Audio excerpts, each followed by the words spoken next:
Graças a paz, meus irmãos. Bom estarmos juntos para meditarmos na palavra do Senhor. Eu gostaria de ler um texto com você que se encontra no livro de Ruth, capítulo 1, do verso 1 ao verso 5, que nos fala assim. Nos dias em que julgava os juízes, houve fome na terra, e um homem de Belém de Judá saiu a habitar na terra de Moabe com sua mulher e seus 2 filhos. Este homem se chamava Elimeleque e a sua mulher Noemi. Os filhos se chamavam Malom, Quilion, efrateus de Belém de Judá. Vieram à terra de Moabe e ficaram ali. Morreu Elimeleque, marido de Noemi, e ficou ela com seus 2 filhos, os quais casaram com mulheres moabitas.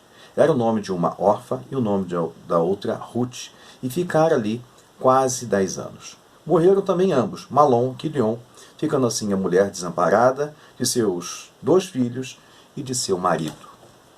Essa é uma história triste, uma história de uma família que estava em crise e que, infelizmente, veio a falecer tanto o marido quanto os seus 2 filhos. Só que essa história que nos é registrada aqui ocorreu num período muito sombrio da história de Israel, que é conhecido como o período dos juízes, que durou desde a morte de Josué até quando Saul, então, ele foi consagrado rei. E esse período durou cerca de 350 anos. Só que esse período, por que nós falamos que foi um período sombrio? Porque não havia uma liderança forte, alguém que levasse o povo a estar na presença do Senhor. Tanto que no próprio livro de Juízes, capítulo 17, verso 6, nos fala assim: naqueles dias não havia rei em Israel, melhor dizendo, e cada qual fazia o que achava mais reto. Ou seja, por não haver rei em Israel, ou seja, uma liderança centralizada, cada um fazia o que achava melhor. Só que naquilo que nós entendemos, que cada um faz o que quer, muitas pessoas acabavam cometendo grandes erros. E nós encontramos aqui, nesse período chamado de Juízes, um período onde a nação se afastou e muito do Senhor. Quando levantava um juiz firmado, temente a Deus, o povo se voltava para o Senhor. Se levantasse um juiz que não tinha muito compromisso com Deus, o povo também se desviava. Ou seja, era como uma gangorra, subia e descia, espiritualmente falando, eles estavam completamente longe do Senhor. E mesmo quando um juiz firme se levantava, havia um período de retorno, mas não com um coração totalmente rendido a Deus. Foi um período difícil, nós encontramos vários juízes que se levantaram, alguns foram firmes, outros juízes, por sua vez, também julgavam o povo, defendiam o povo, mas só que sem compromisso com Deus, como foi o caso, por exemplo, de Sansão. Sansão era um homem forte, entrou para a história. No entanto, este homem também era um homem devasso, longe do Senhor, apesar de ser promessa de Deus que iria abençoar aquele povo. Então nós encontramos um período difícil, cada um fazendo o que queria, a instabilidade política era grande, o colapso moral também era muito grande, a infidelidade em relação às coisas de Deus eram marcadas exatamente pela ausência de uma boa liderança. Ou seja, faltava alguém que desse rumo a este povo, um rumo de forma que essa nação, a nação de Israel, tivesse 100% na presença do Senhor. E esse colapso espiritual, moral e político durou cerca de 350 anos. Foi um período muito difícil. E o povo, quando voltava para Deus, como já falamos, voltava de forma muito superficial, sem um relacionamento firme. Ou seja, o povo buscava Deus para ser livre do problema, e no momento que o Senhor livrava o povo do inimigo, eles abandonavam o Senhor mais uma vez e voltavam a adorar as entidades, Baal, os Baalins e tantas outras coisas. Ou seja, não havia uma centralidade, um compromisso, um retorno de coração para com Deus. E nessa gangorra espiritual, Deus foi levantando várias pessoas. E foi nesse período que veio a fome, que veio a ação desastrosa na nação, ao ponto dessa família então ter que se mudar para tentar arrumar um pouco de comida, de alimento para sustentar essa família. É muito complicado porque esse homem toma uma decisão muito difícil. Não sei se você sabe, mas Belém, ele era de Belém, ele era efrateu, e por ser de Belém, num lugar abençoado, Belém quer dizer casa do pão, faltou pão na casa do pão, faltou alimento na casa do pão. E aquele homem ficou numa encruzilhada, ele ficou sem poder reagir. O que eu faço diante dessa situação toda? O que eu faço? A fome durou, pelo menos nós entendemos pela história, que durou cerca de quase 7 anos, em torno de 7 anos. E a fome não era simplesmente uma fome devido à seca. Não, foi devido à guerra. Por o povo estar longe do Senhor, Deus permitiu que o inimigo entrasse, que o inimigo atacasse, que o inimigo tomasse os bens que eles plantavam. A nação era uma nação que vivia do plantio, e à medida que eles plantavam, os moabitas entravam, os amonitas entravam, tomavam tudo e eles perdiam todos os bens. Mas isso tudo foi consequência do desvio da presença do Senhor. Simplesmente Deus deixou de abençoar. Simplesmente o Senhor não abençoou mais. Mas isso foi promessa do Senhor. Lá em Levítico 26, 19 e 20 nos fala sobre isso. Segundo o livro de Crônicas 7, que nós conhecemos, 13 e 14, fala que se o Senhor enviar seca, enviar peste, enviar muitas vezes até mesmo a guerra devido ao desvio do povo, mas se o meu povo que chama pelo meu nome se humilhar, orar, buscar minha face. Então nós vemos que a crise ela surge. Mas a crise muitas vezes é consequência de pecado. A crise é consequência de uma vida longe de Deus. E muitas vezes a consequência também que recai sobre pessoas fiéis, pessoas que têm compromisso com Deus, porque nós estamos envolvidos numa nação, envolvidos no meio de um povo. Então se a liderança se desvia, se a liderança não é firme, a sociedade como um todo sofre essa calamidade. E é o que nós estamos vivenciando hoje. Nós estamos vivendo uma crise a nível mundial. Mas o povo que deveria buscar o Senhor também muitas vezes não demonstra muito compromisso com Deus. Não demonstra muito um relacionamento de obediência. Aí nós observamos esse período, parece que nós estamos vivendo o período dos juízes. A sequidão, a escassez, o medo do futuro, pessoas desempregadas, pessoas que antes tinham uma estabilidade financeira, já estou começando a ver que está ruindo tudo. Então nós enfrentamos as dificuldades. A questão não é enfrentar a dificuldade, é como eu enfrento a dificuldade. Qual a decisão que eu tomo diante de uma dificuldade? É sobre isso que eu quero pensar com você. Aqui nós encontramos este homem que tinha que tomar uma decisão. Ele tinha que tomar um rumo devido à situação que ele estava enfrentando. Tinha uma esposa, tinha 2 filhos. Não sei se você sabe, mas o nome Elimeleque quer dizer Deus é o meu rei. Ou seja, o nome dizia que Deus era o seu rei, mas ele tomou uma decisão meio complicada. Deus não estava, parece que não estava reinando na vida dele. A sua esposa se chamava Noemi. Noemi quer dizer agradável, bela. Tanto que essa mulher, quando retorna, ela não diz mais que era Noemi, mas Mara, amarga. Devido a essa situação que eles enfrentaram e as consequências de uma decisão errada que esse homem tomou. E ele tinha 2 filhos. Esses 2 filhos chamavam Malom, e Malom quer dizer franzino, e Quilion, definhado. Ou seja, aquelas crianças nasceram e já estavam enfrentando a crise, já estavam passando por dificuldades, pela fome, pela escassez. Então, quando eles nascem, certamente já nasceram com muita saúde, e o Senhor, então, permite, né, vamos dizer assim, que esses meninos tenham nomes, desses nomes proféticos, vamos dizer assim, franzino e definhado. Você imagina, como é o nome do teu filho? Franzino, e o outro definhado. Devido à situação que eles estavam enfrentando. Só que diante de uma situação, irmãos, ninguém está livre de enfrentar a crise. Aliás, a crise está batendo na porta de muitas pessoas.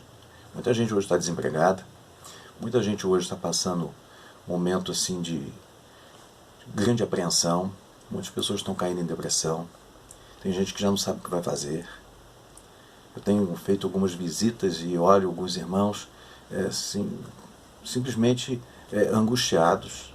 Às vezes a crise nem chegou na sua casa, mas o futuro não é muito promissor. E devido a isso há uma certa apreensão no rosto, o coração está angustiado, há uma preocupação que que, que está gerando no coração de muitas pessoas. Isso faz parte da vida. Ninguém está livre disso. A questão não é a crise, é como eu enfrento. A questão não é a crise, mas em quem eu tenho confiado, em quem eu tenho buscado a solução. Foram 350 anos de crise. Os moabitas eram inimigos de Israel. Eles ficavam a 80 quilômetros ali de Belém. Os moabitas, foi gerado nessa nação, foi gerada, infelizmente, fruto de um incesto. Ló coabitou, ou a filha de Ló, embebedou seu pai e coabitou com ele, sua filha mais velha. E nasce, então, o Moabe, que veio a nação dos moabitas, que se tornou uma grande inimiga e que durante cerca de uns 12 anos, mais ou menos, ou até mais, oprimiu a nação, causou grande estrago à nação. Então, quando o Elimeleque ele toma a decisão, quando Elimeleque, melhor dizendo, Elimeleque ele toma a decisão de ir para a região de Moabe, ele foi para a região dos inimigos. Então, diante dessa decisão, a coisa que complica. Então, sobre isso que eu quero pensar com você. Qual a decisão que eu tomo diante de uma encruzilhada? O que eu faço? Qual é a posição que eu tenho que tomar? Diante da crise que nós estamos enfrentando hoje a nível mundial, qual é a decisão que eu tenho que tomar? Então, em cima desse texto, eu quero pensar com você sobre isso. Qual a decisão que devemos tomar diante da crise? Em primeiro lugar, a atitude impensada de Elimeleque levou a viver pelas circunstâncias e não pela fé. Entenda uma coisa, meu irmão. Nós vivemos pela fé. Não quer dizer que eu não tenho que tomar decisões. Eu tenho que tomar. Mas é decisão dirigida pelo Espírito Santo. Não uma decisão tomada diante de uma crise. A crise é real, o problema é real, mas eu tenho que tomar a decisão dirigida por Deus. Deus não se cala diante da crise. Deus fala. Deus dá direção. Deus dá o rumo certo. O problema é que, quando eu não busco a Deus, eu vou pelas circunstâncias, e eu sou guiado pelas circunstâncias, eu acabo cometendo grandes erros. Porque eu fui guiado pela minha emoção, pela minha vontade, e o diabo, logo, que vai se aproveitar dessa situação. Então, a primeira coisa que nós observamos aqui no verso 1, que diz, nos dias em que julgavam os juízes, houve fome na terra. Então, a fome era real, a situação era crítica. Só que, diante da crise, muitas vezes nós temos 3 caminhos. E qual caminho que eu tomo? Eu posso suportar a crise, eu posso fugir da crise, ou eu posso usar a crise em meu favor. São 3 coisas que eu posso fazer na minha vida. Eu posso suportar a crise, eu posso fugir da crise, eu posso tirar proveito da crise. Eu quero dizer para você que nós temos que tirar proveito dessa situação. Como disse o apóstolo Paulo, eu aprendi a viver contente em toda e qualquer situação. Eu aprendi a ter fome, a ter escassez, mas também a ter fartura. Ou seja, em todas as coisas eu tenho experiência, diz o apóstolo. E no final ele diz, posso todas as coisas naquele que me fortalece. Ou seja, a nossa confiança tem que estar em Deus, na direção que o Espírito Santo nos dá. Eu não posso ser guiado pelas circunstâncias, porque as circunstâncias podem me afastar de Deus e do lugar onde o Senhor me colocou e que é o lugar de bênção. Uma questão de posicionamento, questão de esperar no Senhor. Gideão, por exemplo, ele estava malhando trigo no lagar. O lagar era o lugar que você amassava a uva, para preparar o vinho. Então ele se escondeu e ali naquele lugar que não era para isso, ele estava ali malhando o trigo, ele estava preparando o trigo para dar o de alimento para a sua família. E o Senhor então envia o seu anjo e diz para ele, varão valoroso. E ele diz, mas eu sou o menor da minha casa. Mas foi ele que Deus deu a vitória, através dele, com seus 300 homens. O Senhor espantou, fez com que o inimigo fugisse. Então, meus irmãos, nós temos que ter estratégia na hora da crise, na hora da luta, na hora da dificuldade. Elimeleque fez uma opção de fugir, ele saiu. Então, quando nós somos encurralados pelas circunstâncias, quando nós estamos cercados pelas circunstâncias e elas se tornam extremamente adversas, nós precisamos acreditar que Deus, acima de tudo, está acima de tudo, e por estar acima de tudo, Ele vai de intervir na minha vida. Ele vai intervir, Ele vai agir, Ele vai, de alguma forma, mostrar o seu poder. Nós criamos um Deus assim. Eu convido você a crer dessa forma, a confiar em Deus. Não sair igual um louco, desembestado, sem rumo, sem saber o que fazer. Desculpa o que eu vou falar com você, mas parece até cachorro quando foge, quando ouve os fogos. Quantas pessoas no final de ano procurando seus cachorros porque fugiram devido ao barulho dos fogos, saíram sem direção? Gente, nós somos servos do Senhor Jesus Cristo. Nós precisamos buscar de Deus a direção certa. Eu não posso sair desembestado, sem rumo. O que eu vou fazer da minha vida e sair como um louco? Primeira coisa que eu ouço, eu sigo. Não, eu sou dirigido por Deus. Espere no Senhor, confie nele, e o mais ele fará. A nossa confiança tem que estar no Senhor e somente nele. Então não saia. No tempo da fome, Abraão ele resolveu descer para o Egito, e ali ele quase perdeu a família. A Bíblia nos fala, lá em Gênesis 12, de 10 a 20, que Abraão resolve ir para o Egito, foge para o Egito devido às circunstâncias adversas, e quase que a família dele se perde. Quase que o casamento dele acaba. Então, meus irmãos, nós temos que tomar cuidado. Em compensação, quando houve fome na terra, Isaac também quis descer para o Egito, e o Senhor falou com ele, fique na terra, fique aí, não desça para o Egito. E diz a palavra que o Senhor fez com que aquele homem ficasse riquíssimo. Não estou dizendo para você que você vai ficar rico. Quer dizer que Deus vai te sustentar. Se você for dirigido por Deus. Não desça ao Egito. Não faça coisas impensadas sem que o Senhor não te dê a direção certa. Então, na crise, nós precisamos buscar o abrigo nas asas do Onipotente, porque nele nós encontramos a solução para os nossos problemas, ou pelo menos um refúgio para esse momento de crise. É igual a história de você talvez já tenha ouvido, a história de um rapaz que foi para a faculdade e devido à crise, vamos dizer assim, nenhum dinheiro satisfazia aquele menino. Estava sempre precisando de dinheiro, ligava para o pai pedindo dinheiro, e o pai fez as contas com ele e disse, olha, você precisa de X. Se você gastar mais do que isso, você vai ficar sem dinheiro. Só que acabou que ele gastava mais do que devia, e nisso ele foi passando por crise e ligava para o pai. Pai, precisa de dinheiro, pai, precisa de dinheiro. E o pai sempre falava para ele, lê a Bíblia, meu filho. Vai ler a Bíblia. Pai, mas eu estou em crise. Vai ler a Bíblia. E passou. Passou um ano. No período das férias, o pai foi buscá-lo. Foi lá na casa dele para trazê-lo para casa e falou assim, e o menino já chegou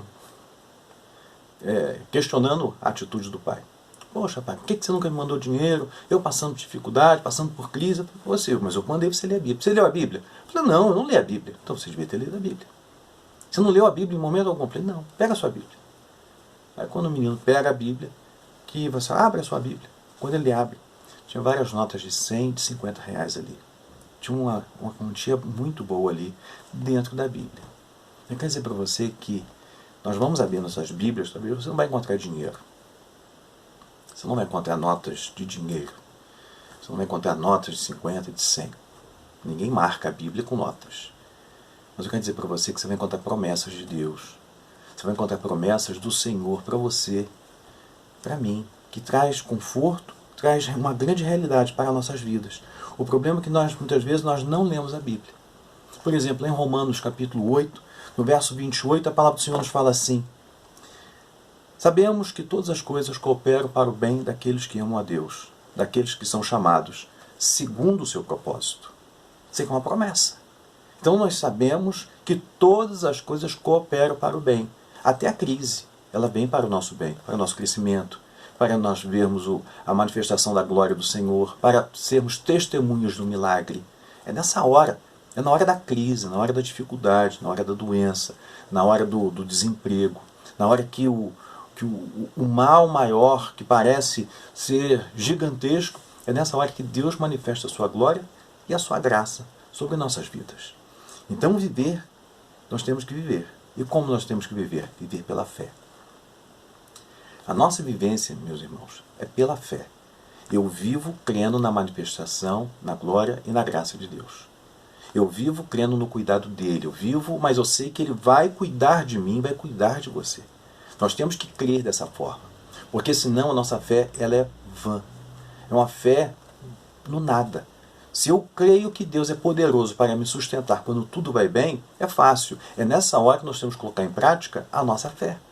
É agora, é hoje, é nesse momento. É nesse momento de incertezas que nós temos que crer na intervenção divina. Talvez você não vai comer de forma como comia antigamente, mas eu tenho certeza, em nome de Jesus, porque isso é promessa de Deus, o pão de cada dia não vai faltar na sua mesa. Isso é viver pela fé, isso é confiar na provisão divina, isso é crer. Então Elimeleque, ele se concentrou nas necessidades físicas e não nas espirituais. Ele viu uma necessidade, ele foi buscar refúgio na nação inimiga, nação essa que o Senhor diz para não se envolver, para sequer se casar com gente dali. E, no entanto, ele foi para lá, para a direção errada. Se a casa do pão não tem pão, nós temos que pedir que o Senhor tenha misericórdia, que os fornos voltem a funcionar, que haja pão novamente. Que, se é uma questão espiritual, nós temos que buscar de Deus, então, esse renovo. Mas uma coisa é certa, nós temos que estar na presença do Senhor. Outra coisa que nos chama a atenção nesse texto, que a atitude impensada de Elimeleque se concentrou nas necessidades físicas, mais uma vez eu repito, e não nas espirituais. Ele não buscou um contato com Deus, ele tomou a decisão. Está faltando comida, vamos sair daqui e vamos partir para aquela região ali de Moabe. Só que foi lá que ele encontrou a morte, foi lá que seus filhos encontraram a morte. Então, sem dúvida, esse marido, ele tinha uma boa intenção? Tinha. Ele estava bem intencionado. Mas de boas intenções é pavimentar da estrada que leva para o inferno. E nós temos que tomar cuidado. Nós não podemos agir segundo o meu querer, mas dirigido pelo Espírito Santo. E uma das coisas, irmãos, uma das mentiras maiores que o diabo prega para nós é a seguinte: afinal de contas, você tem uma família e você precisa sobreviver. No entanto, a Bíblia nos fala o contrário. Lá em Atos 17, 28, nos diz que, através de Deus, nós vivemos, nos movemos e nós existimos. É em Deus. Nessa hora eu tenho que ter um controle espiritual muito grande, uma direção sábia do Senhor. Eu não posso tomar o primeiro rumo. Nós não podemos ser guiados, irmão, pelas circunstâncias. Nós somos guiados pela palavra de Deus e pelas promessas que o Senhor nos dá. Terceira coisa que nós precisamos tomar muito cuidado. A atitude de pensar de Elimeleque honrou o inimigo e não honrou o Senhor. Ele creu que Moabe poderia sustentá-lo. Ele creu que os moabitas poderiam trazer a comida para a sua mesa. Não é nessa hora que nós temos que sair e ir para os braços do inimigo, mas para os braços do Senhor e confiar no Senhor e crer na intervenção divina e crer no cuidado de Deus e crer que Ele vai nos sustentar. Não estou dizendo que a gente tem que cruzar os braços e deixar ver o que vai acontecer. Não, nós temos que sair, mas dirigido por Deus. E não sair sem rumo, sem orar, sem buscar do Senhor. Ao se deslocar 80 quilômetros em direção a Moabe, que era o território vizinho, Elimeleque e sua família, o que fizeram? Eles abandonaram o povo de Deus em troca de comida e abandonaram a terra de Deus em troca de comida. Não tem nada com isso não, mas nessa hora nós temos que saber até qual a comida que está entrando na nossa casa, até a procedência. Tomar um certo cuidado. Não podemos aceitar qualquer coisa de qualquer um. Meus irmãos, vamos orar. Não se deixe levar pelas circunstâncias. Busque de Deus muita direção. Tome muito cuidado. Porque às vezes nós vamos caminhar na direção totalmente contrária daquilo que Deus tem para nós. Eu não estou dizendo que o dinheiro vai nascer em árvore e que a comida vai brotar. Mas eu quero dizer que Deus ele providencia o cuidado para os seus. Isso é promessa dele. Deus não está longe de nós, não. Ele está perto e cuidando dos seus.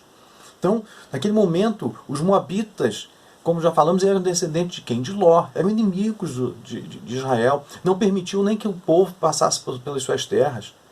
No entanto, o Senhor cuidou do seu povo o tempo todo. Lembra de Josafá? Nós falamos recentemente aqui a respeito de Josafá, rei de Israel, que no momento de grande crise, que o inimigo estava indo para atacá-los, Josafá proclama um grande jejum. E o povo ora, jejua, mas não era momento de jejum, era momento de pegar nas armas. Não, mas ele decreta um jejum. E à medida que estavam orando e jejuando, o Senhor mandou a resposta que eles precisavam. A intervenção de Deus aconteceu, o inimigo foi vencido sem que Josafá, sem que o povo de Israel precisasse pegar nas armas, mas através do louvor, da gratidão, da intercessão, da direção que o Espírito Santo deu. Essa é a diferença.